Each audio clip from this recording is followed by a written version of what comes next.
Assalamualaikum warahmatullahi wabarakatuh. Halo Ananda semua, apa kabar?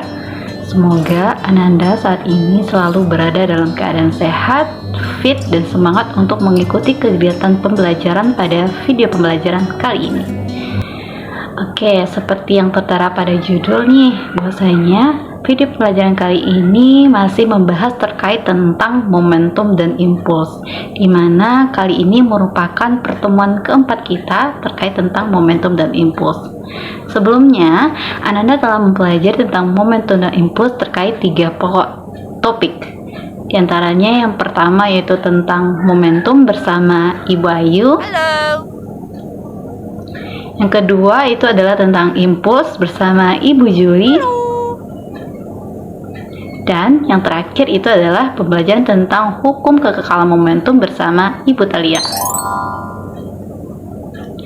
Dan pertemuan yang terakhir ini adalah tentang tumbukan bersama Ibu Nadia. Oke. Sesi pertama. Sebelum kita lanjut nih membahas tentang tumbukan, alangkah lebih baiknya kita mereview ulang ketiga topik yang telah Ananda pelajari semua. Pertama nih, kita mulai dulu dari materi momentum. Tampak di layar nih. Jadi, apakah Ananda masih ingat terkait tentang momentum? Kita baca di sini. Momentum didefinisikan sebagai ukuran kesukaran untuk memberhentikan suatu benda. Jadi momentum itu diperoleh dari hasil kali antara massa dan kecepatan benda. Dan momentum ini merupakan termasuk dalam besaran vektor. Next, kita masuk kepada impuls. Jadi impuls adalah hasil kali antara besaran vektor gaya F dengan besaran skala selang waktu atau delta T.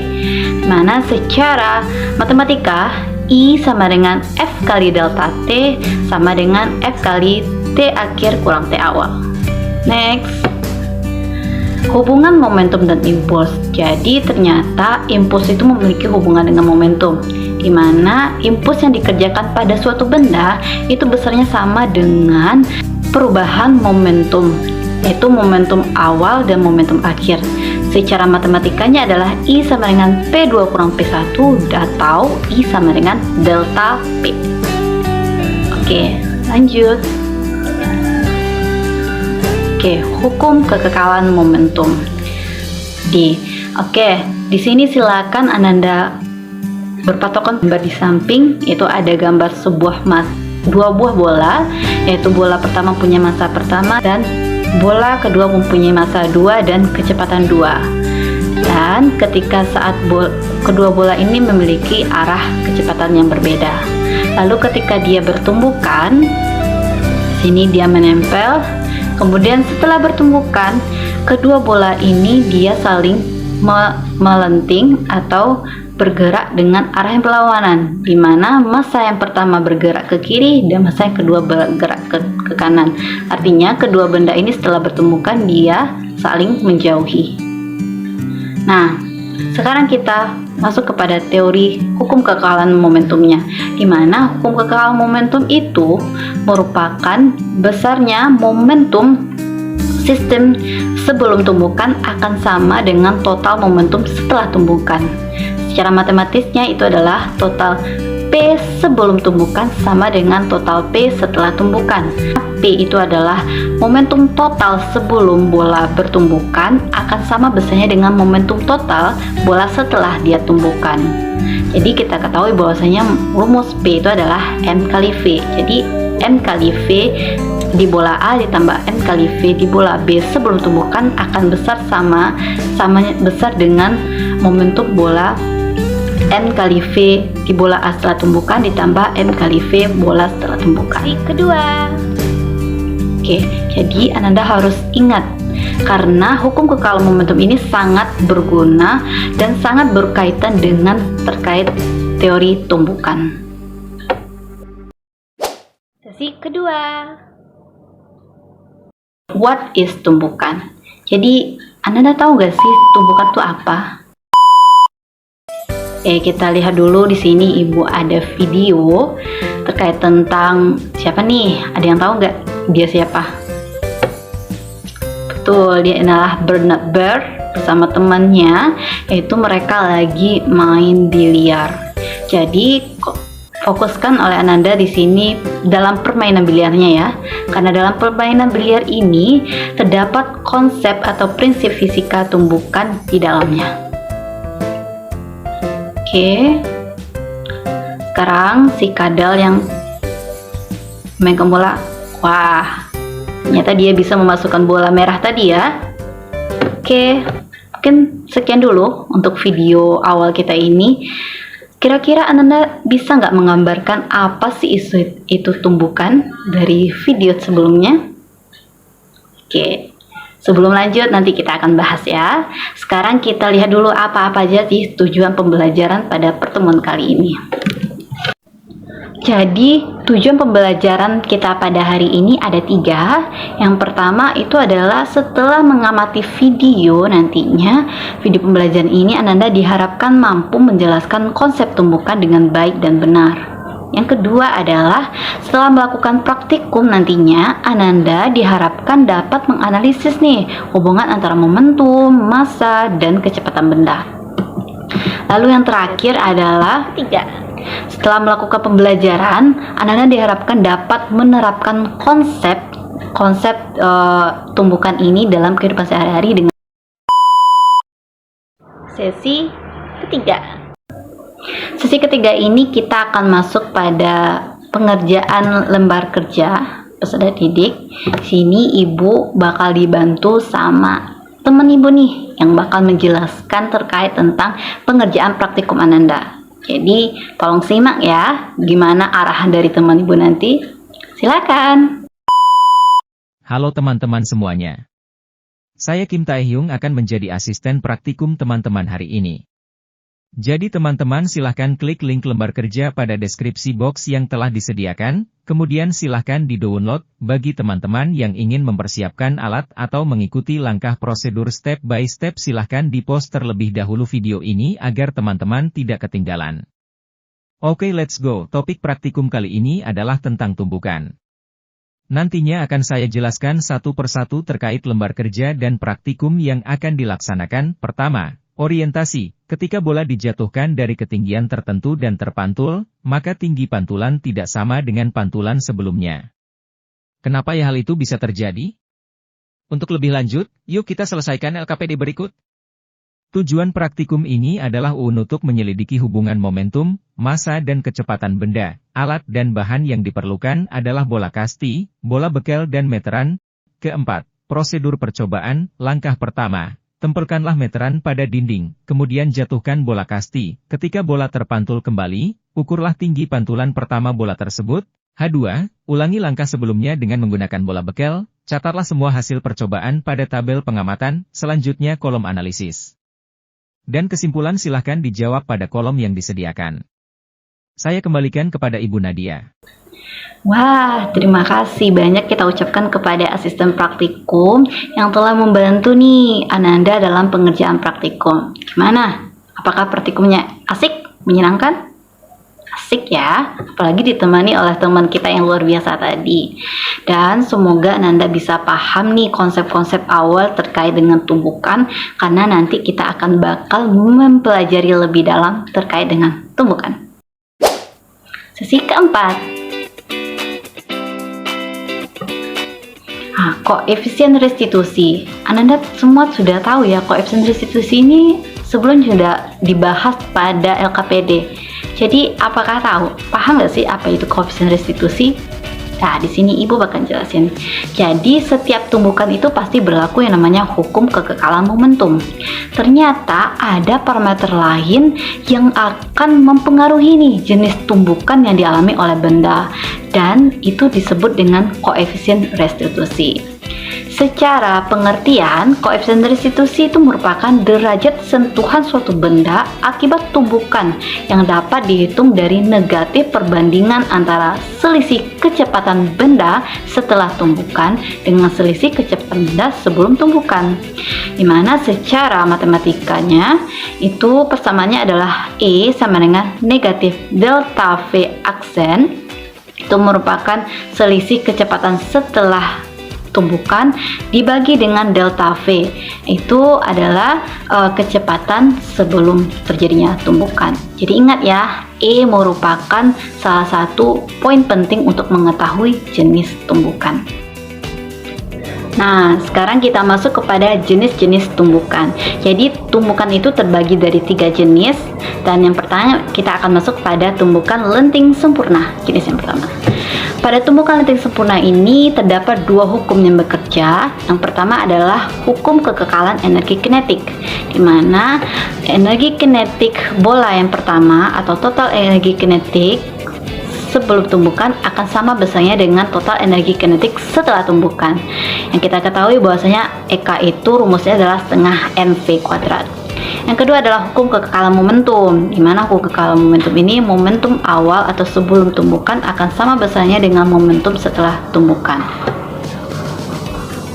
Next, jadi di sini ada animasi nih, tumbukan lenting sempurna itu seperti apa sih? Secara animasi kita lihat di sini. Bahwasanya ada 2 buah bola dengan massa yang berbeda dan juga 2 kecepatan yang berbeda. Dengan bergerak mereka saling mendekat. Ini adalah kondisi bola sebelum tumbukan. Kemudian ketika dia bertumbukan, dia akan menempel, dan kemudian setelah tumbukan, keduanya saling memisah atau melenting nih. Artinya mereka saling berpisah melawan arah.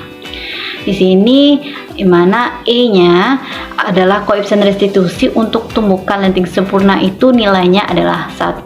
Jadi jika nilai E didapat 1, maka bisa kita sebut bola itu memiliki jenis tumbukan lenting sempurna. Next, itu adalah yang kedua jenis tumbukan lenting sebagian. Lihat nih, ada sebuah bola yang memiliki kecepatan 1.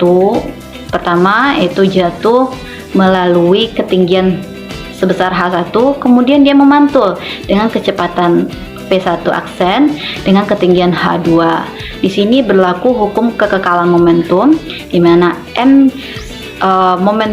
jumlah momentum awal itu besarnya sama dengan jumlah momentum akhir.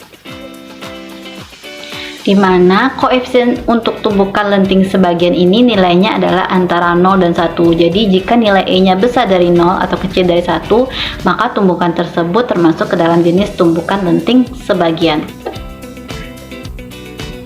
Next, jenis tumbukan yang ketiga atau yang terakhir adalah tumbukan tidak lenting sama sekali. Nah, di sini kita lihat ada 2 buah kubus ya, dengan masing-masing massa yang berbeda dan kecepatan yang berbeda dan bergerak saling mendekat. Keadaan ini adalah keadaan sebelum tumbukan, yang kemudian mereka keduanya bergerak sampai mendekati, lalu ketika tumbukan mereka menyatu, dan terakhir setelah tumbukan mereka tidak berpisah, melainkan mereka saling menempel dan bergerak ke kiri, sama-sama ke kiri ya. Nah, di sini kita lihat bahwasanya kedua bendanya tidak memisahkan diri, melainkan saling menempel. Artinya kecepatan setelah tumbukan mereka sama nilainya ya. Jadi kita lihat, pada tumbukan tidak lenting sama sekali, setelah bertumbukan kedua benda akan bersatu, sehingga kecepatan kedua benda akan sama. Terbukti kan, karena kedua benda tadi sama-sama bergerak ke kiri dan posisinya sama dan saling menempel. Adapun untuk hukum kekekalan momentumnya, M1 kali V1 tambah M2 kali V2 itu sebelum tumbukan sama dengan M1 tambah M2 kali V aksen. Jadi V-nya 1 saja. Jadi mereka V setelah tumbukan tidak mempunyai masing-masing tapi nilainya sama. Dimana E untuk tumbukan tidak lenting sama sekali besarnya adalah sama dengan 0. Oke. Gimana nih, apakah Anda semua sudah paham nih terkait ketiga jenis tumbukan? Oke, kita cobakan pada contoh soal dulu ya. Di sini adalah contoh soal terkait tumbukan, yaitu benda A sebesar 5 kg dan benda B sebesar 1 kg bergerak saling mendekati dengan kecepatan masing-masing 2 meter per sekon dan 12 meter per sekon. Setelah tumbukan, kedua benda saling menempel. Tentukan kecepatan sesaat setelah kedua benda bertumbukan.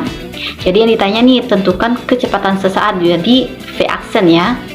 Nah, dari soal ini ambillah dua poin penting nih yang harus kita garis bawahi, yaitu yang pertama, kedua benda itu bergerak saling mendekati, ya, saling mendekati. Lalu setelah tumbukan kedua benda saling menempel. Kalau menempel berarti ini apa? Maksud jenis apa? Jenisnya ketiga ya, jenis tidak lenting sama sekali. Jadi kita cari di sini V-nya, karena V setelah tumbukan itu baik massa 1 massa 2 nilainya sama, artinya V-nya cuma 1 saja. Ayo kita coba selesaikan. Setelah tumbukan V aksen, VB aksen sama dengan V, artinya V-nya 1. Maka rumusnya kita pakai MA tambah MB kali V aksen sama dengan MA kali VA tambah MB kali VB. Di sini kita mau cari V aksennya. Kita masukkan nilai MA tambah MB. MA-nya 5, MB-nya 1. 5 tambah 1, 6, lalu dikali V aksen jadi 6 V aksen. Lalu ruas kanan nih, MA kali VA. MA-nya 5, MB-nya VA-nya 2. Jadi ditambah MB kali VB, yaitu MB-nya 1 kali VB-nya minus 12 meter per sekon. Lah, kok bisa minus? Nah, kita ingat lagi nih, kecepatan itu dia masuk ke dalam besaran apa? Besaran vektor, artinya besarannya itu harus memperhatikan nilai dan arah. Kita lihat di sini arah untuk kecepatan B itu dia berlawanan arah dengan A. Artinya kalau berlawanan di sini kalau A-nya positif, otomatis B-nya adalah negatif. Maka nilainya negatif 12 meter per sekon. Lalu kita hitung V aksennya 6-nya kita pindah ruaskan, jadinya 10 kurang 12 itu 10 kurang 12 minus 2 per 6, akhirnya kita sederhanakan menjadi minus 1 per 3, dan hasil akhir dari V aksen atau kecepatan sesaat setelah tumbukan adalah sebesar 0,33 meter per sekon. Minus, artinya minus besar kecepatannya adalah 0,33 dan arah dia bergerak setelah tumbukan itu adalah searah dengan B atau ke kiri atau berlawanan arah dengan kecepatan A. Sampai sini apakah Anda semuanya paham? Semoga paham ya. Nah, untuk menguji nih tingkat pemahaman terhadap jenis tumbukan, sini Ibu ada 2 buah contoh latihan soal.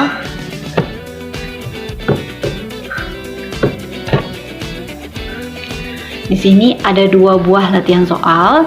Nanti linknya akan Ibu sediakan di deskripsi box juga.